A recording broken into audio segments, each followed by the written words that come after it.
جنت میں انسان کی ہر دعا قبول ہوگی، جی ہاں، ہر جائز دعا قبول ہوگی۔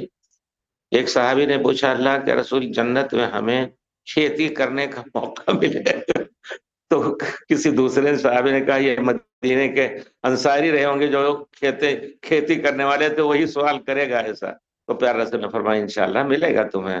تو ہر وہ نیک کام جو دل میں آ سکتا ہے، نیک تمنا، اللہ تعالیٰ فیہا ما تشتہی الانفس، عمومی طور پر جو کسی کا دل چاہے گا اور وہاں غلط چیز کا یعنی کھٹکا دل میں نہیں آئے گا، نیک ہی طلب اللہ سے ہوگی، اللہ تعالیٰ پوری کریں گے انشاءاللہ۔ اللہ تعالیٰ ہم سب کو، کسی اگر نچلے درجے کا انسان کسی اوپر کے درجے کی دعا کرے تو کیا قبول ہوگی؟ ہوگی انشاءاللہ۔ دعا کریں، آپ طلب کریں۔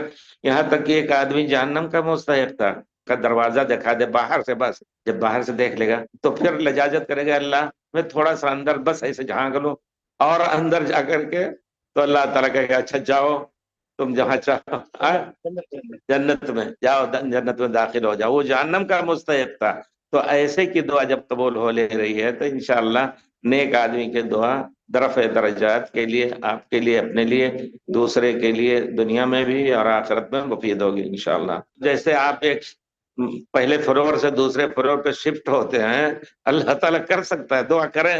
اللہ تعالیٰ کے یہاں یہ چیز بڑی نہیں ہے کہ اللہ تعالیٰ نہیں کر سکتا، اللہ تعالیٰ فوری طور پر آپ کے لیے وہ کر سکتا ہے، قبول کرے دعا۔ ورنہ عام طور پر ہر ایک جہاں بھی رہے گا وہ سوچے گا کہ ہم سے اچھی حالت میں کوئی نہیں ہے، وہ ایسی جنت ہے